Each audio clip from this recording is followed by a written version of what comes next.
You're listening to KNX In Depth with Mike Simpson. I'm Charles Feldman. Bill and Melinda Gates spent 27 years together in marriage, raised 3 kids, oversaw the growth of one of the biggest corporations in the world, launched one of the most generous and active nonprofits in the world. So after all those years, all that time, all that energy, commitment, what leads a couple like that to get divorced after nearly 3 decades together?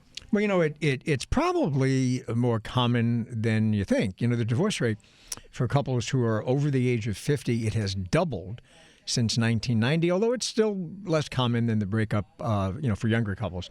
And the wealth of Bill and Melinda Gates might have made the decision to split a bit easier. We'll get into that with Dr. Cassidy Blair, who's a licensed clinical psychologist practicing in Beverly Hills. Thanks for being with us.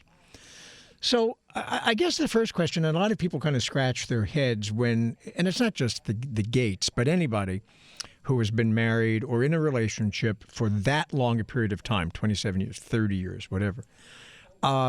What brings a couple like that, after that amount of time and shared experience, to decide, yep, time to go, time to split?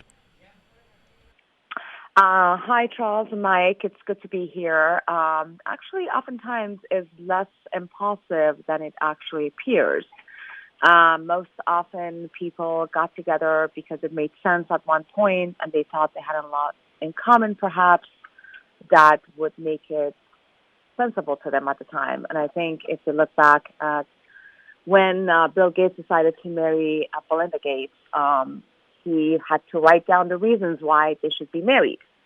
And he had to write down the pros and cons. But oftentimes, if it's not based on, I think, a lot more than just what makes sense, and it's not based on a very different value system and emotions and falling in love with someone on a much deeper level, that's very difficult for that marriage to last. And that's even, yeah, go ahead. And that's even with, because I think people are scratching their heads because they go, okay, 30 years, all that time, the company, the kids, the shared experiences, it still doesn't match up to that feeling that you need or that it wasn't right in the first place, maybe. Maybe, but oftentimes festering resentment or issues unresolved for decades may be at the heart of a late-in-life divorce. And sometimes after children are grown up and they leave home and then you come together as a couple much later, then you realize it's just more sensible to be independently happy than to remain resentful, perhaps. And there has been ongoing conflict, as we hear, because Melinda Gates actually did mention how apparently Bill has been having a very difficult time balancing life, home, and work. And if we look back at the history of how he started Microsoft, and he used to actually work weekends, 7 days a week, never believed in taking vacations, and used to take down license plates of the employees coming in and out, making sure that they stay as long as possible. You could see how perhaps in some ways the woman was maybe unfulfilled, and yet they had a lot in common, and they stayed together and shared 3 great children, but that doesn't oftentimes keep people together in the long run. But when I guess again what makes some people a bit perplexed about something like this is when you have the kind of money that Bill and Melinda Gates both have.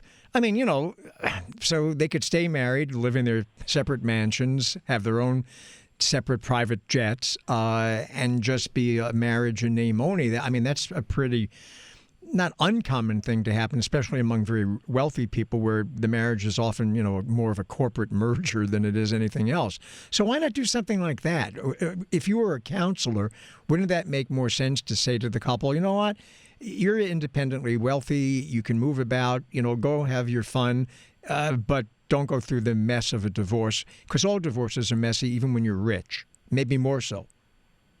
Very true. But actually, in this case, I would disagree in the sense that when people have relative wealth that can keep them independently wealthy, they don't need to be in a marriage where they have to worry about what happens to me if I'm a single woman, what happens to me if I have to reach out to my ex-husband because I have to pay the bills.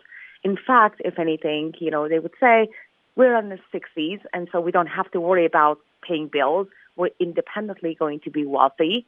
They're actually not giving much of their wealth away to their kids, as we know.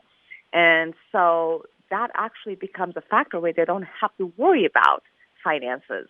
So in this case, particularly, between the two of them, they have $150 billion. They don't really have to worry about finances, as a matter of fact. So I think in different tax bracket, perhaps people have to consider, well, I really don't want to have a messy divorce, because then what happens to my retirement, which is not going to be the case, actually, in the case of Melinda and Bill Gates.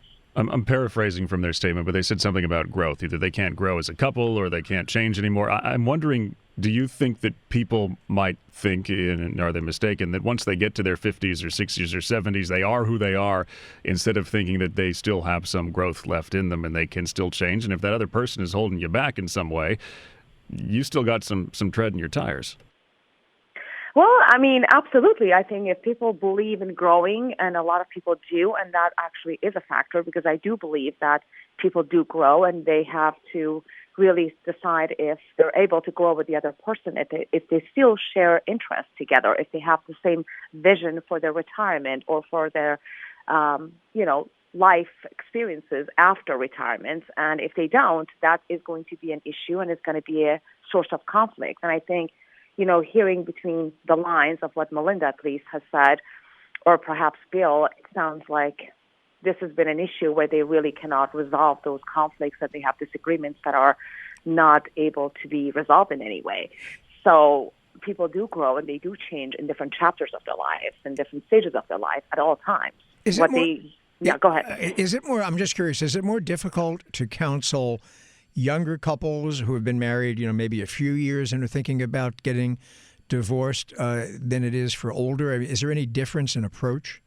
Absolutely. There's definitely a difference in approach, and it's much easier, I would say, to do it earlier in the marriage. And if you are younger, it's obviously a factor. It's very much like going to a trainer. If you go to a trainer and you're younger, you have less bodily injuries, and your body's most adaptive. You obviously can really do more than when you get to be older. You're more set in your own ways, and you're less likely and less inclined to want to compromise on many things and your own value system anymore. And of course, in this case, they feel like, well, we have maybe another 2 or 3 or whatever decades left, and we want to be independently happy. We don't have to worry about finances. We don't want to hold on to the resentment, and we don't have kids that we have to worry about. So there are many factors, I think, that makes it less desirable for them to really want to persevere and deploy the fortitude and just want to be independently doing what makes them happy. All right. Dr. Cassidy Blair, Dr. Cassidy Blair, licensed clinical psychologist practicing in Beverly Hills. Doctor, thanks.